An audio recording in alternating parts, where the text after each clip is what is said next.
Ever since the 90s, when those of us paying attention realized how big the internet would be, there's been this idea, almost an accusation, that the digital world would grow into a shadow version of the real world, and people would start spending more of their life in the digital shadow world than in real life. It's hard to say that over the intervening 2 decades, we haven't marched directly toward that future. Your laptop is now a better bank, better university, better movie theater, better fitness instructor, better library, better matchmaker, and better friend finder than any of the possible real world analogues. Crypto and blockchains even present the possibility that the digital world will be a better maker of economies and home for human governance and social ordering. The only question now is how close we are to that tipping point where a majority of the humans own more digitally than in reality, and that shadow world overshadows the real world. Ready? Let's go.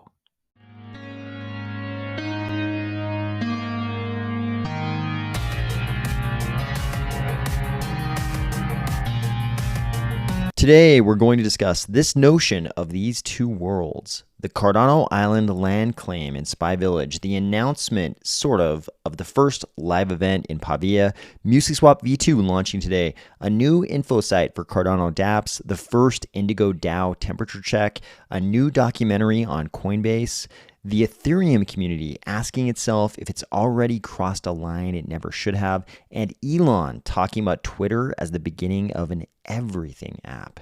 If today's intro made you think, AOS, don't you be talking about those digital shadow worlds. I'm up here on the mountain in my off-grid cabin, got my ammo, my bug-out bag, and my Cardano crypto Bitcoins, trying to escape all that nonsense. Or if you're finding value in these videos each weekday, please consider delegating to the Army of Spies stake pool, ticker AOS. Some of you will definitely be too young to know about this, but in 1995, we even had a very popular action thriller starring Sandra Bullock about the phenomenon I was describing in the intro. She was some kind of a remote computer worker, and all of her work relationships and friendships were kind of happening over the internet. She didn't really have she had a couple, but not very many relationships with other humans outside of these online relationships. And so, of course, along come some cyber terrorists. This was a very important buzz term back in the 90s. Cyber terrorists. Everybody's very afraid of cyber terror, sabotage, those kinds of things. Usually the cyber terrorists were like blowing, causing dams to fail and, like flooding valleys and, launching nuclear weapons as if nuclear weapons, aren't on standalone systems. Somehow they're just kind of hooked up to the internet so they can get hacked. Those are the kind of things that were going on in the 90s, at least in the movies. While this movie kind of had a lot to do with, the phobia about the digitization of society in the very early days. It was kind of a warning, like, don't get lost in the net. Cyber terrorists might come along and erase your identity, and some kind of a plot to, I can't remember what they're doing, somehow, control the national political agenda or something, who knows. But even in those days, people could already tell that the internet was going to be so powerful, it could become one day sort of all-consuming of people's lives. While I think we are definitely past the days of peak paranoia regarding cyber terrorists, I think we are living in a time when a lot of people are in the same place as this main character played by Sandra Bullock in this movie. A lot of people are already in that place where most of their meaningful relationships are ones that occur primarily online. And I think especially within crypto and in Cardano, there are a lot of people. And if you ask them, in their heart of hearts, who are truly your best, travelers on the road of life, your best friends, if you will. Most people would cringe at the thought of their best friends being people they only know online. But if you ask them the same question like this, who do you spend the most time with among your friends? A lot of people in crypto would probably have to say it was someone they met online, someone they spent time with on Twitter or in Twitter Spaces or, what have you, but definitely online and digital. And for a lot of people who are coming up now in the crypto space, maybe they're young, maybe they're old, any age group, any type of person, there are going to be a lot of people now who are starting to realize that the value of the things they own in the digital world is exceeding the value of the things they own in the physical world. That's not going to be true for a lot of people, because for a lot of people who own their own home, their home is an asset that's going to end up dwarfing the value of all the other assets in their life. But for a lot of people who don't own homes in particular and don't have some kind of outrageous collection of automobiles or toys, in the sense of that, I mean like boats, side by sides, expensive art collections, expensive jewelry. If you haven't invested the fruits of your labors in those kinds of things and you're involved in crypto, it's pretty easy to figure out that the things you own in crypto, which are things you own digitally, are exceeding the value of the things you own in real life. And I think the proportion of people who come to that realization, who find themselves in that situation, whether it's good or bad, the proportion of people who find themselves in that situation, at some point in the future, that might exceed the number of people who own more in the real world than they do in the digital world. I don't know exactly when that happens. I don't know how far down the timeline we hit that tipping point. And some people will be saying to themselves right now, that'll never happen. The value of things that people own in the real world will always exceed what they own in the digital world. But the one thing you can't deny is that the value of things in the digital world just keeps expanding. And there are a lot of people, particularly in crypto, who own more in the crypto world than they do in the real world. There's a lot of people who don't own a house, don't have super expensive cars, art, jewelry, those kinds of things, who own way more in crypto. A large percentage of their total asset portfolio is crypto than it is real world stuff. And I think when we get to that point, when if you could say if, I think it's when, but when we get to that point where there are more people who own more in the digital world than they do in the real world, I think something happens to society. I think things will change pretty drastically. Maybe it'll be gradual, kind of leading up to that, probably. But I think once people start seeing reports that, people in X country, even if it's just a regional thing, even if people in just X country own more digitally than they do in the real world, I think it's going to be some kind of a big shift for society. Speaking of the digital world and things people want to enjoy there, look at this map of Cardano Island. So Virtua said that the land claim process and the map were going to be cool, and I agree. It did turn out really cool. This map, looking at each one of these little squares, each square is a parcel that someone's grabbed. We had multiple rarities, which determined who got to pick first. I was in the last group as a common holder. And we've got multiple sizes, the medium, the small, and the large. And you can see we have a huge number just over the last, what's it been, 5 days? Over the last 5 days, a huge number of people have come in and claimed parcels in Cardano Island. When you think about this as sort of an overall phenomenon happening in the digital world, in the crypto neighborhood of the digital world, it's kind of amazing. There's this fictional place, this digital place, and this many people cared enough about this place, which isn't even, it's not even somewhere we can visit yet. We haven't even been able to experience this yet, but enough people cared about this possible future of this digital place where we can all kind of hang out together and do hopefully fun things, that they were willing to buy these parcels and then go in, and this many people were willing to claim the plots from the deeds they previously bought just over the last 5 days. It's kind of amazing. If you think about trying to get this many people to do any one thing in sort of a tight window of 5 days, it's kind of amazing that people care this much about something intangible, something digital that doesn't exist. But you'll remember this circle down here was going to be Spy Village. And we've seen a lot of people claim plots over here in Spy Village. In fact, we can check right now and see if there are any still available in terms of the square large, which were the ones that were most likely to go first. And you can see completely empty. Spy Village has no large square plots left. Good job, Army of Spies. You guys snagged all of those. There's a lot of other people who aren't related to Army of Spies in here too, I'm sure. But I've gotten messages from a lot of Army of Spies people who place their plots here. You can see in some other parts of the map, sort of these outer rings in the two big circles especially, there's a lot of large square plots still left. So good job, Army of Spies. I'm guessing, I don't know. I'd be curious to get a count of how many people actually have in the Army of Spies actually have parcels here. If you have a parcel in here, mention it in the comments below, and maybe we can get kind of a rough count of how many people have parcels inside Spy Village on Cardano Island. Not to be left out, Pavia had this announcement. Right now, we are heads down preparing for the first live event in District 2 of the Pavia Plaza. ETA is the end of this month or early November. Looks like they don't have an exact date for us, but the estimated time of arrival of this live event is end of this month, October or early November. I think a lot of people will be looking forward to this.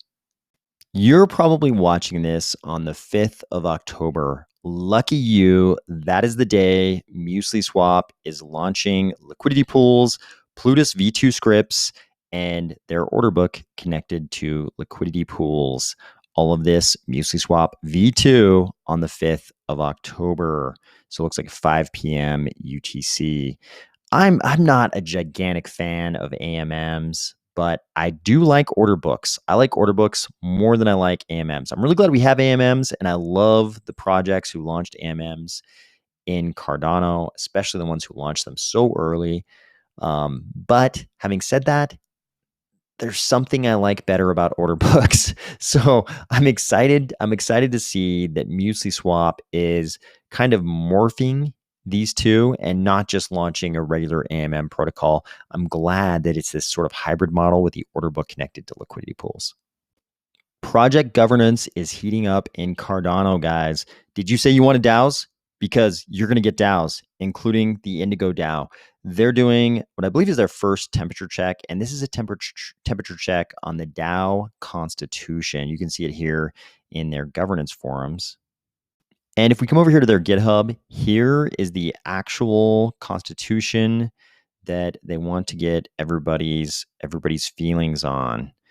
It's not too long. If you're interested in the Indigo DAO, you should probably read this and understand what's in it.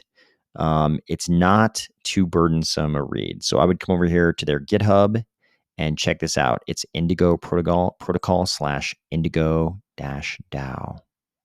If we're going to be talking about Cardano projects, we should also talk about this brand new great website, dappsoncardano.com. I don't actually know how brand new it is, but it is great.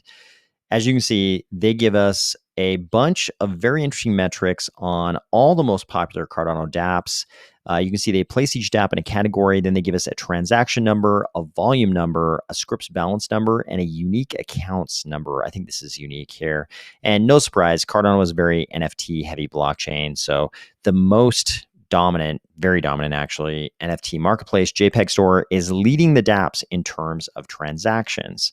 But that is counterbalanced by the fact that the two most prominent dexes on this list, SundaySwap and MinSwap, have much greater ADA volume numbers than JPEG Store, much greater. It looks like they're in the billions here, while JPEG Store is at 94.4 million. Also interesting is the difference between MuesliSwap and SundaySwap and MinSwap. So MuesliSwap, as we've covered up till now, has been an order book DEX. But starting today, it's going to be a hybrid DEX with the order book linked to liquidity pools. And we see there is quite a difference between the transaction and volume numbers for MuesliSwap versus MinSwap and SundaySwap. So you could chalk this up to a lot of different reasons, but some people would say that a substantial part of this, some significant part of this, might be due to the suspicion people have always had about AMM dexes. And that's that a lot of the trading on AMM dexes may not be for the sake of trading. It may be for this circular thing. It may be for the sake of becoming a liquidity provider, so you can do things like sweet yield farming.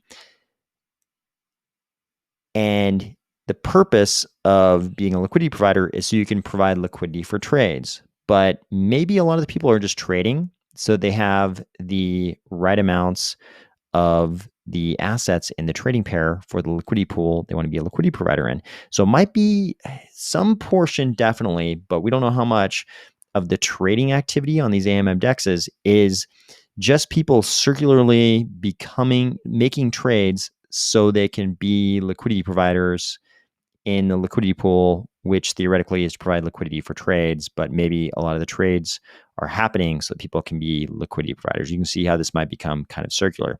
So it'll be interesting to see when MuesliSwap launches their hybrid DEX and they have liquidity pools as well. It'll be interesting to see if their transaction and volume numbers surge with the addition of liquidity pools. But also, I can't quite tell the time period on these figures, like over what time period are they measuring these transactions and volumes.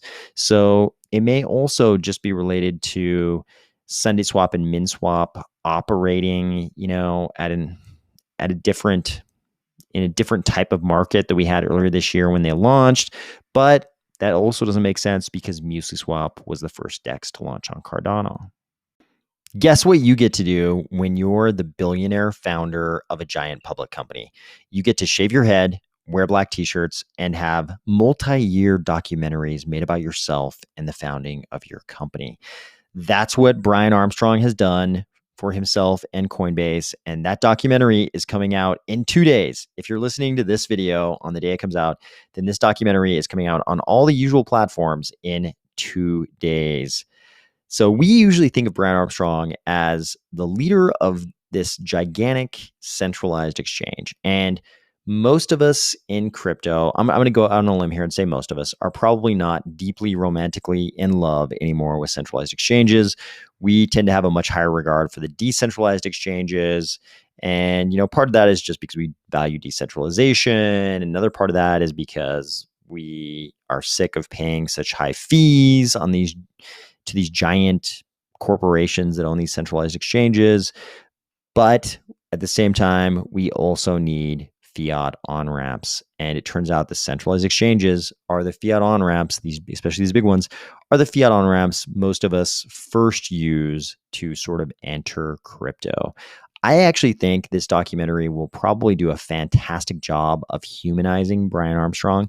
And I kind of suspect, just based on watching some of his public appearances in the past, I kind of suspect that he could actually be a very endearing personality to the crypto community when you understand sort of the context of the founding of Coinbase and,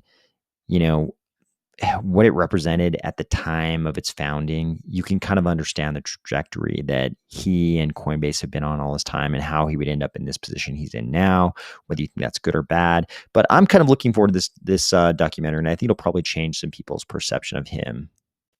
As I think a lot of us in Cardano had been predicting for a long time, it looks like Ethereum has indeed reached that point where they're in crisis. Looks like notable people in Ethereum are having discussions that they characterize this way: suiting up for some post-apocalyptic, post-tornado cash warfare in Is This the End of Ethereum? Dropping tomorrow exclusively on podcast Delphi. Very amusing GIF to accompany that. And they have a video promo for this discussion, and it looks like it's titled Ethereum, the Big Red Line. I think when all of us saw this kind of coming up in Ethereum, that they were going to have some level of censorship, and there's a lot of rationalization going on. Hey, that's just this particular entity providing some infrastructure that's doing censoring. That's not really base layer censorship. that's not censorship, overall in our ecosystem. But it looks like people have had some time to think about this, and they're really asking some questions about whether Ethereum has now crossed a line that maybe can't be uncrossed.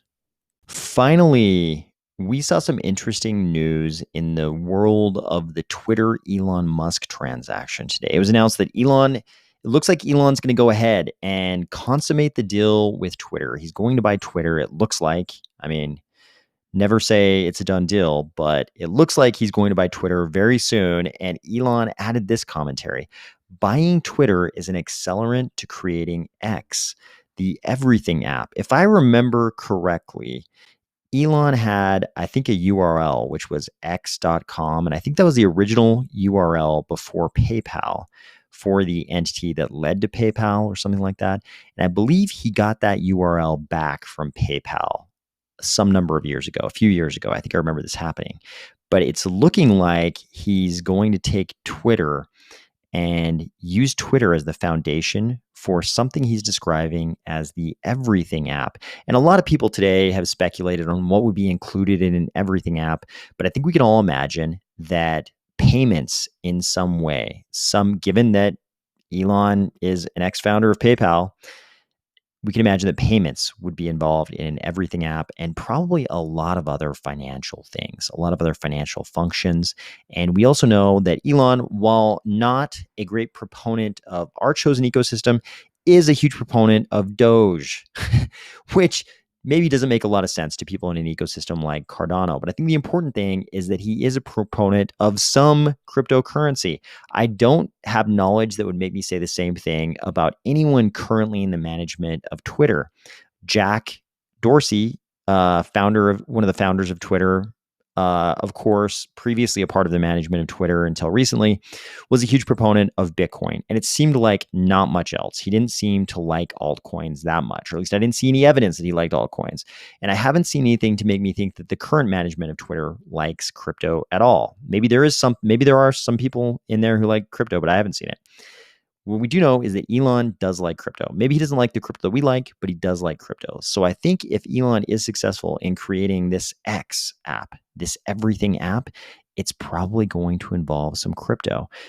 So it could be good for crypto, could be bad for crypto. I have no idea. Elon Musk is a wild and unpredictable guy. Very hard to tell what he's going to do, but I think there's a chance. I think there's a strong chance it's going to be an interesting thing for crypto. Again, I don't know if it's going to be good, bad, what. You tell me in the comments. Do you think this is good news, bad news? In any case, I hope you're having a great week, and I'll talk to you tomorrow.